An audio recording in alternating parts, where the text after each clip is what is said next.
राधे कृष्ण दोस्तों, श्रीमद् भगवत गीता वह पवित्र ग्रंथ है जिसमें लिखी बातें आज के समय में भी हमें अपने जीवन के हर मोड़ पर बहुत काम आती हैं। तो आज इसके 20 अति महत्वपूर्ण विचारों को हम जानेंगे। तो आपको मेरे एक एक शब्द को बड़े ध्यान से सुनना और समझना चाहिए ताकि आपके भी जीवन में कल्याण हो सके। चलिए बिना समय गवाए बढ़ते हैं पहला उपदेश। आप किसी सिचुएशन में बिना कर्म किए और बिना उसका फल पाए नहीं रह सकते हैं। ऐसा हो ही नहीं सकता कि इंसान का शरीर एक सेकंड के लिए भी बिना कर्म किए रह पाए। ऐसा हो ही नहीं सकता कि सृष्टि का कोई भी कण एक सेकंड के लिए भी बिना किसी कर्म के रह सके।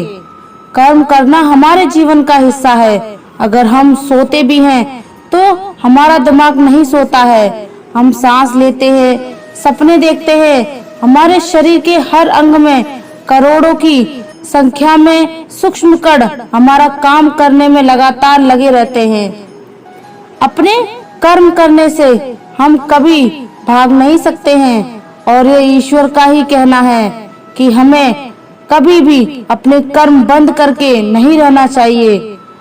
समझ नहीं आया? देखिए, हम ना तो किसी भी पल कोई भी काम किए बिना रह सकते हैं और ना ही हमें कर्मों में बंद करके रहना चाहिए। आसान शब्दों में यह कहे कि हम जो भी करते हैं वह ये मान कर करें कि इसे करने वाला मैं नहीं बल्कि इसे करने वाला तो ऊपर वाले ईश्वर है। तो मैं सिर्फ इस कर्म को पूरा करने वाला एकमात्र कठपुतली हूँ। इस काम को मैं नहीं कर रहा हूँ बल्कि ये काम मेरे द्वारा स्वतः हो रहा है, यानी मेरे द्वारा कराया जा रहा है। और जब हम इस तरह से सोचने लगेंगे तो हमें कभी भी कोई भी दुख नहीं होगा, हमें कभी अफसोस भी नहीं होगा, हमें कभी घमंड भी नहीं होगा। दूसरा उपदेश, जीवन में कुछ भी अच्छा या बुरा बिना किसी कारण के नहीं होता। इसे कहानी से समझते हैं। ये कहानी है तो ऐसे गांव की जहाँ की खुशहाली और समृद्धि हमेशा बनी रहती थी। इन गांवों का नाम था नंदी और रोहत। ये शहर से सटे दो ऐसे गांव थे जो सबसे ज्यादा धनी और अमीर थे, लेकिन इन दोनों गांवों में कुछ भिन्नताएं थी। नंदी गांव के लोग भगवान को बहुत ज्यादा मानते थे, लेकिन रोहत गांव के ज्यादातर लोग नास्तिक थे, भगवान को नहीं मानते थे। नंदी गांव के लोग सच्चाई के राह पर चलते थे, लेकिन रोहत गांव के लोग लोभी और मतलबी थे। एक बार की बात है, दोनों गांव में महामारी आती है जिसकी वजह से गांव की सीमाओं में को सुरक्षा देने वाले सारे कुत्ते मर जाते हैं। वहीं रोहत गांव के कुछ ही कुत्ते मरते हैं। महामारी फैलते फैलते अन्य जानवरों तक पहुंचती है और नंदी गांव के सारे जानवर मर जाते हैं। वहीं रोहत गांव में इसका इतना ज्यादा प्रभाव नहीं पड़ता। कुछ समय बाद नंदी गांव में एक नई घटना घटित होती है कि जिस तालाब से नंदी गांव को पानी आता था वह तालाब धीरे धीरे सूखने लग जाता है, जिसकी वजह से अब नंदी गांव के लोगों को पानी की बहुत दिक्कत आती है। तालाब सूखने से सारे हरे भरे खेतों में सूखा पड़ने लग जाता है, सारे पेड़ पौधे मुरझाने लग जाते हैं। तब नंदी गांव के लोग निर्णय करते हैं कि अब वह जाकर रोहत गांव के लोगों से मदद मांगेंगे। परंतु बाद गांव के लोग लोभी और लालची होते हैं। उनके पास सब कुछ होने के बावजूद भी वे नंदी गांव के लोगों की मदद नहीं करते। अब नंदी गांव के लोग हर जगह से फंस चुके होते हैं। उनके पास न जानवर होते हैं, न खेतों में हरियाली और न गांव को सुरक्षा देने वाले कुत्ते। तो वह अपनी किस्मत को कोसते हैं, भगवान से कहते हैं कि भगवान ने उनके साथ बहुत बुरा किया। तो वह सभी भगवान के सहारे गांव से सटे एक मंदिर में रहना शुरू कर देते हैं। एक रात बहुत सारे चोर और डाकू नंदी गांव में प्रवेश करते हैं। तो जब वह लुटेरे गांव में प्रवेश कर रहे होते हैं तो वे देखते हैं कि गांव की सीमा की सुरक्षा की कोई व्यवस्था ही नहीं है। यह ना कोई जानवर है, न कोई हरियाली है, अर्थात इस गांव में कोई नहीं रहता। यह सोचकर लुटेरे आगे बढ़ जाते हैं। आगे बढ़कर जब वे रोहत गांव में पहुंचते हैं तो वे देखते हैं कि गांव के सुरक्षा कर्मी भी हैं। कुत्ते भी भौंकने लगते हैं। लुटेरे सारे कुत्ते और सुरक्षा कर्मियों को मार देते हैं और देखते हैं कि गांव में हरियाली है, जानवर है, इंसान है और सारे लुटेरे गांव में फैल जाते हैं। जब वे सब कुछ लूट लेते हैं तो सारे गांव को आग लगा देते हैं, सारे लोगों को मार देते हैं और भाग जाते हैं। अगली सुबह जब आसपास के लोग गांव को इसका पता चल जाता है तो रोहत गांव में अब कोई नहीं रहा। पूरा गांव शमशान बन चुका है, लेकिन नंदी गांव में किसी को हानि तक नहीं पहुंची। तब नंदी गांव के लोगों को समझ आता है कि भगवान ने उनके लिए जो भी दिक्कतें और परेशानियां दी उनमें उनका ही भला था, अर्थात जो होता है अच्छे के लिए होता है। इस कहानी से हमें ये सीख तो मिलती है कि हमारे जीवन में जो भी अच्छी या बुरी घटनाएं होती हैं उनके पीछे भगवान ने आपके लिए कुछ बेहतरीन और बड़ा सोच रखा होता है। बस शर्त है कि आप खुश रहे। इस दुनिया में जो कुछ भी होता है, चाहे वे अच्छा हो या बुरा, उनके पीछे भगवान ने आपके लिए कुछ बेहतरीन और बड़ा सोचा होता है। बस शर्त है कि आप खुश रहें। इस दुनिया में जो कुछ भी होता है, चाहे वे अच्छा हो रहा हो, उनके पीछे भगवान ने आपके लिए कुछ बेहतरीन और बड़ा सोचा होता है। बस शर्त है कि आप खुश रहें। इस दुनिया में जो कुछ भी होता है, चाहे वे अच्छा हो या बुरा हो, वह कभी भी बिना किसी कारण के नहीं होता और अच्छे के लिए ही होता है। दोस्तों, इससे पहले कि हम अगले उपदेश पर जाएं, अगर अभी तक आपने इस वीडियो से कुछ भी सीखा हो तो कमेंट में जय श्री राधे कृष्ण अवश्य लिख दीजिए और साथ ही इस वीडियो को लाइक करके चैनल को सब्सक्राइब कर दीजिए। तीसरा उपदेश, यदि आप जिंदगी में मन से कुछ पाना चाहते हैं तो इसके लिए आपको संघर्ष तो करना ही पड़ेगा, और अगर आप संघर्ष नहीं करना चाहते हैं तो आपको बस इस बात का दुख तो बिल्कुल ही नहीं होना चाहिए कि आपको तो वह सब प्राप्त नहीं हो सका जो आप हासिल करना चाहते थे या हासिल कर सकते थे। आपको अपने साथ हुए परिणामों को स्वीकार करना ही होगा।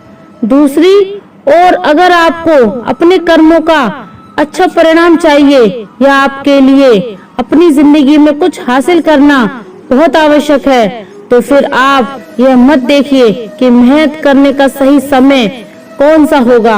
आपको यह नहीं देखना है कि आपको भूख लग रही है या प्यास लग रही है। आपको यह बिल्कुल ही नहीं देखना है कि आपको नींद आ रही है या गर्मी लग रही है या सर्दी लग रही है। यदि आप जिंदगी में कुछ पाना चाहते हैं, आप जिंदगी में किसी लक्ष्य को दिल से पाना चाहते हैं, तो इसके लिए आपको संघर्ष तो करना ही पड़ेगा।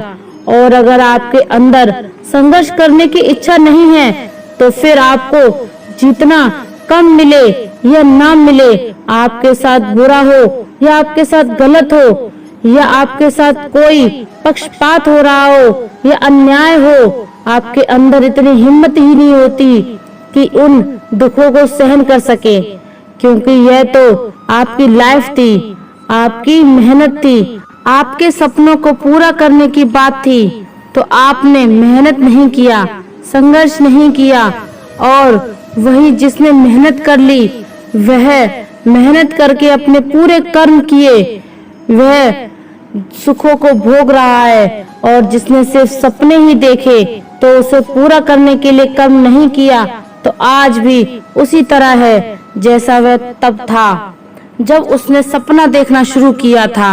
आपको अपने सपनों के लिए हर हाल में संघर्ष करना ही होगा। चौथा उपदेश, अच्छाई और सच्चाई को ना तो कभी हराया जा सकता है और ना ही कभी छुपाया जा सकता है। इसलिए सच कहने से और अच्छे कर्म करने से कभी भी नहीं डरना चाहिए। इस समय इस विषय के बारे में ईश्वर कहते हैं कि सच्चाई और सूरज को ज्यादा देर तक छिपाया नहीं जा सकता। एक वक्त आने पर उनको दुनिया के सामने बाहर निकलकर आना ही पड़ता है। आप उसको सामने आने से रोक नहीं सकते।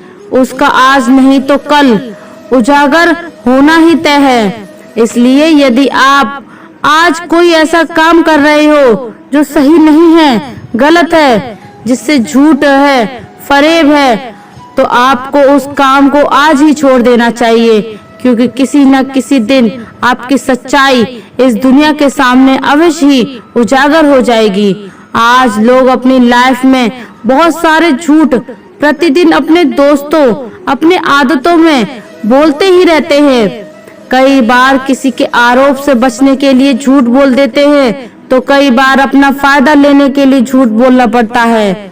भगवत गीता में भी ये कहा गया है कि अगर आप कोई ऐसा सच बोलते हैं जिससे किसी मासूम के साथ अन्याय हो जाता है, तो ऐसा सत्य अच्छा नहीं होता।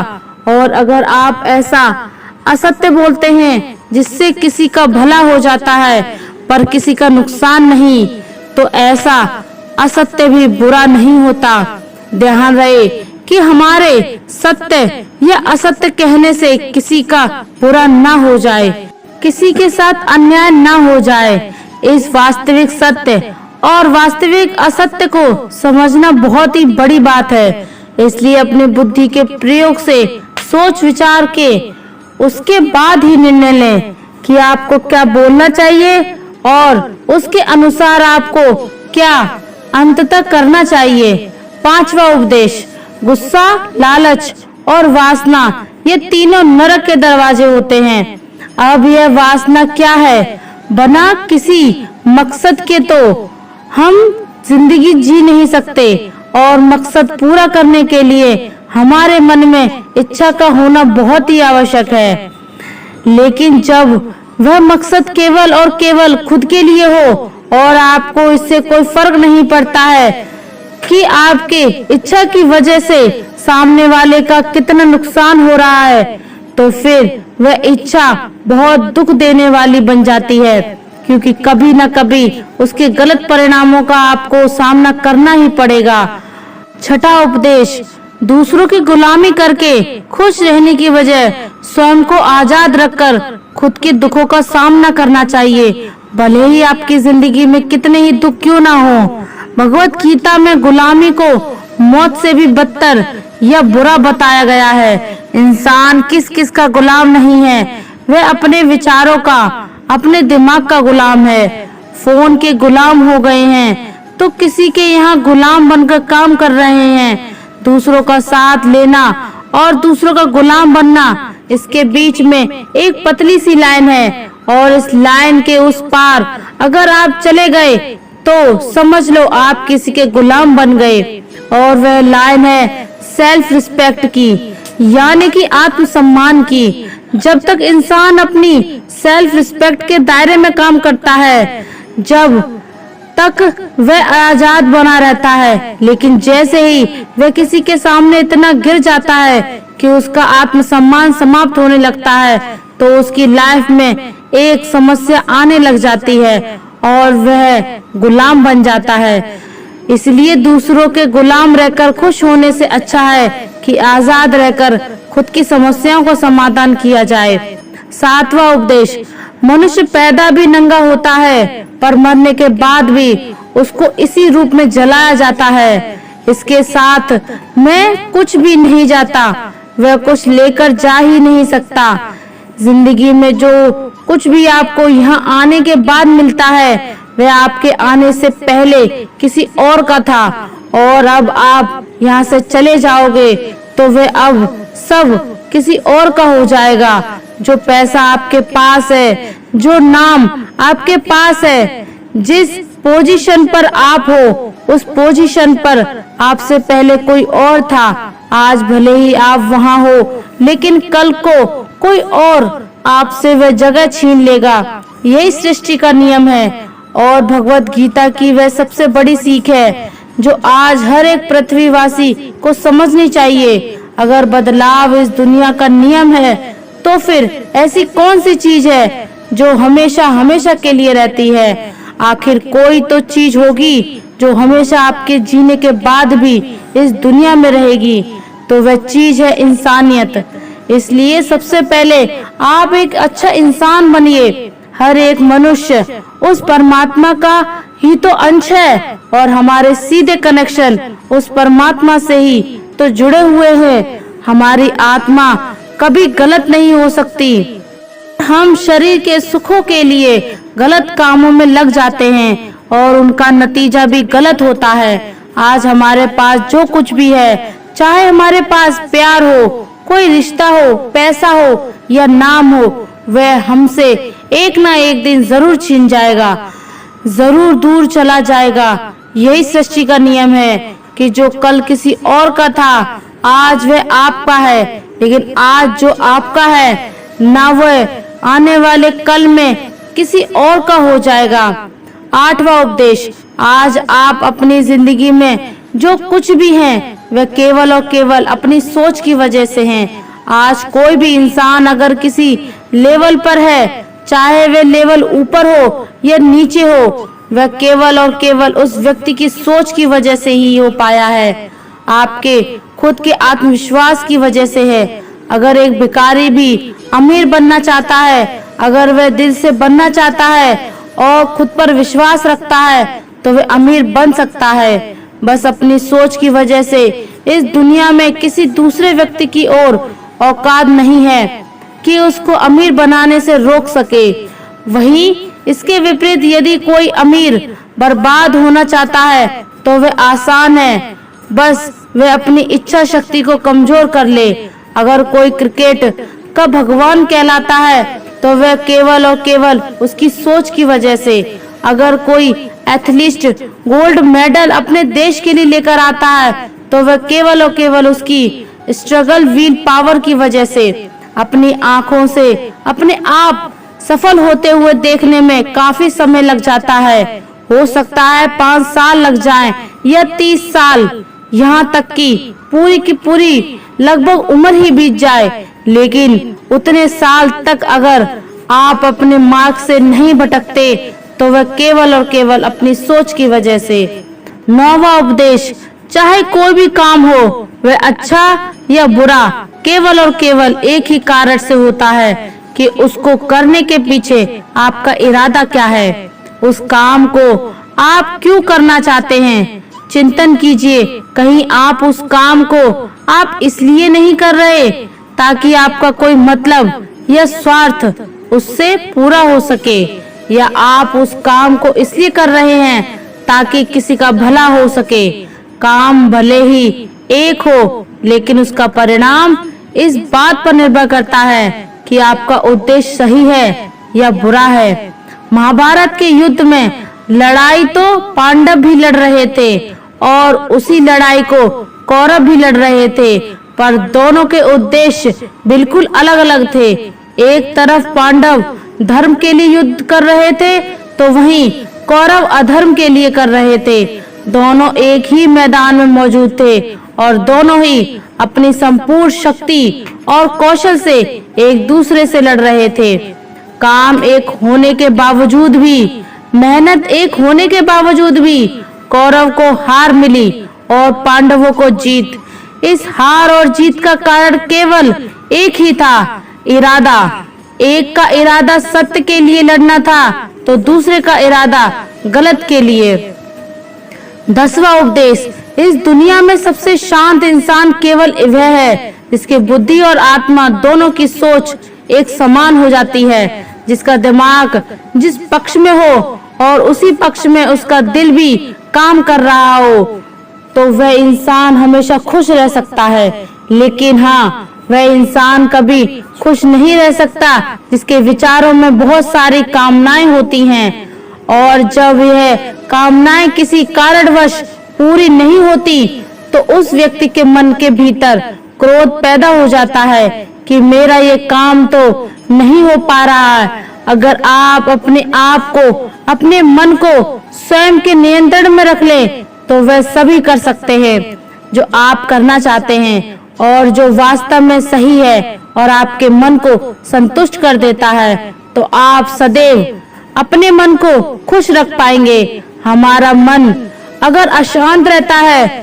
तो इसका सबसे बड़ा कारण है कि हम बहुत सारे इच्छाओं या कामनाओं के पूरे होने की शर्त पर अपनी खुशियों को बांध कर रख लेते हैं कि हमारी ये इच्छाएं और कामनाएं पूरी होंगी तभी तो मैं खुश हो पाऊंगा।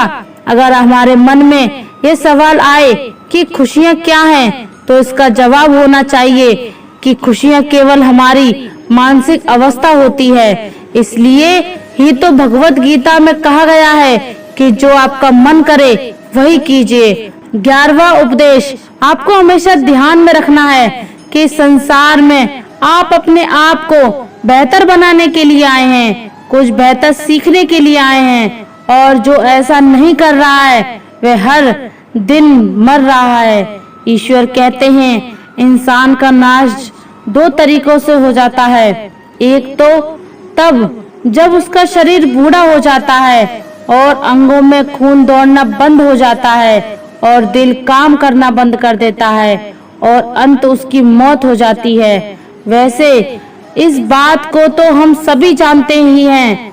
अब आपके मन में सवाल आता होगा कि दूसरी मौत कब होती है, तो उसे जानिए इंसान का दूसरा नाश तब हो जाता है जब वह अपने मन से हार जाता है और यह मन से मान लेता है कि मैं तो इस काम के करने लायक ही नहीं हूँ। जब इंसान अपने आप को, अपनी समस्याओं को खुद की काबिलियत से बड़ा कर लेता है और सोचता है कि यह समस्या तो मेरे से बहुत बड़ी है, मैं इसका सामना नहीं कर सकता, और जब इंसान की हिम्मत मर जाती है तो इंसान भी एक जिंदा लाश की तरह हो जाता है। इसलिए भगवत गीता में कहा गया है कि हमारी आत्मा प्रत्येक जन्म में अपने आप को बेहतर बनाती हुई अपनी यात्रा पर आगे बढ़ती रहती है और हर जन्म में उसके द्वारा निस्वार्थ भाव से किए गए नेक कर्मों के आधार का जब एक निश्चित सीमा आ जाती है तो फिर वह आत्मा परमात्मा में समा जाती है और फिर कभी वापस शरीर को धारण नहीं करना पड़ता है।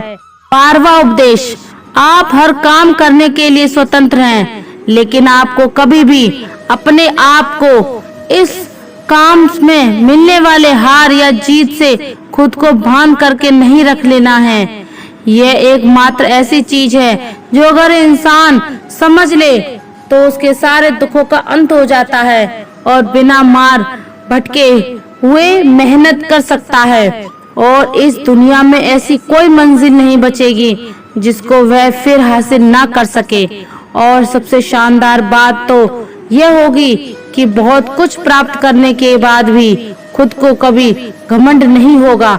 आपका कभी भी किसी काम को करने का यह उद्देश्य नहीं होना चाहिए कि अगर मैं ये काम कर लूंगा तो मुझे ये फल मिलेगा। ज्यादातर लोग ये सोचते हैं कि हम मेहनत तो करते हैं, लेकिन उस मेहनत से ज्यादा हमारे मन में किसी चीज को पाने की कामना होती है, मतलब डिजायर होती है। पर हम उस वक्त ये सोचते हैं कि मैं इतनी मेहनत कर रहा हूँ तो मुझे तो सफलता मिलेगी ही मिलेगी, मुझे तो मिलनी ही चाहिए। हमारी उम्मीदें इतनी ज्यादा हो जाती हैं कि हमारी मेहनत ही कम पड़ने लग जाती है। लेकिन अगर आप अपने काम में सफल नहीं हो पाते हैं तो एक बात आपको अवश्य याद रखना चाहिए कि अगर आप इस काम में सफल नहीं हुए तो कोई न कोई और इस काम में सफल अवश्य होगा। 13वां उपदेश इस दुनिया में जब भी कोई मनुष्य महान बनकर के कुछ करता है तो बाकी दुनिया भी वैसा ही करने लग जाती है। अब इस विचार को आज के परिवेश में देखते हैं। आजकल हम देखते हैं कि जब कोई फिल्म का हीरो किसी नए डांस स्टेप के साथ आता है या किसी एक नए ही अलग स्वैग में आता है तो वह ट्रेंड में आ जाता है और हर कोई उसकी कॉपी करने में लग जाता है और वही ट्रेंड बन जाता है। और आश्चर्य की बात है कि ऐसी ही बातों को श्री कृष्ण ने महाभारत में अर्जुन को कही थी, जो हजारों साल पुरानी बात है। श्री कृष्ण ने अर्जुन से कहा था कि हे अर्जुन, अगर तू लड़ाई नहीं करेगा, अपना कर्म नहीं करता है, तो हर कोई तेरी बुराई करेगा और तेरे वंश को गालियां देगा कि अर्जुन कितना कायर था। लेकिन अगर तू युद्ध करके जीत जाएगा तो उसके आगे आने वाली जो दुनिया होगी उसमें तू एक उदाहरण बन जाएगा, और वह उदाहरण यह होगा कि धर्म की अधर्म पर जीत सदैव ही हो जाती है। और अर्जुन, जो तू करेगा उसकी बहुत तारीफें होगी, पर तेरी आने वाली सभी पीढ़ियां भी वह फिर तेरी तरह ही करने की कोशिश करेंगी। भगवान श्री कृष्ण के इस वाक्य में एक और गहरा अर्थ छुपा है। ध्यान से सुनिए। अगर आज आप अपनी जिंदगी में किसी ऐसे लेवल पर हो जिस लेवल पर जाना किसी एक सामान्य इंसान के लिए आसान बात नहीं है, तो आपको अपनी उस हाई लेवल से इस दुनिया में एक ऐसा एग्जाम्पल सेट करना होगा जिससे सब लोगों की भलाई हो सके और सबको सही मार्ग दिखा सके।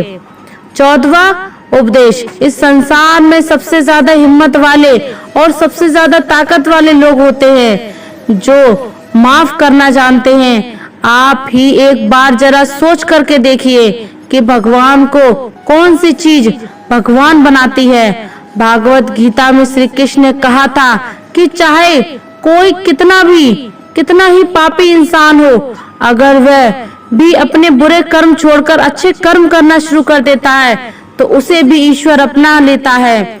यानी कि भगवान इस पूरी सृष्टि मालिक होकर भी इतने नेक दिल हैं, इतने पवित्र दिल हैं कि उनके दिल में सभी के लिए जगह है। उनके लिए सब एक समान है। महान व्यक्तित्व की निशानी माफ करना होता है। श्री कृष्ण कहते हैं कि सत्संग ईश्वर की कृपा से मिलता है, परंतु कुसंगति में पड़ना मनुष्य के अपने ही हाथों में है।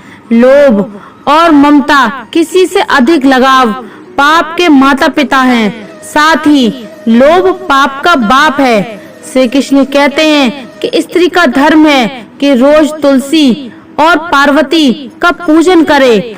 मनुष्य को अपने मन और बुद्धि पर विश्वास नहीं करना चाहिए, क्योंकि ये बार बार मनुष्य को दगा देते हैं। खुद को निर्दोष मानना बहुत बड़ा दोष है। यदि पति पत्नी को पवित्र जीवन बिताए तो भगवान पुत्र के रूप में उनके घर आने की इच्छा रखते हैं। भगवान इन सभी कसौटी पर कसक जांच परख करके ही मनुष्य को अपनाते हैं। दोस्तों, अगर इस वीडियो से आपने कुछ भी सीखा हो तो इस वीडियो को एक लाइक कर दीजिए और इस चैनल को सब्सक्राइब कर लीजिए और कमेंट में जय श्री राधे कृष्ण अवश्य लिख दीजिए। आज की इस वीडियो में बस इतना ही। धन्यवाद। जय श्री राधे कृष्णा।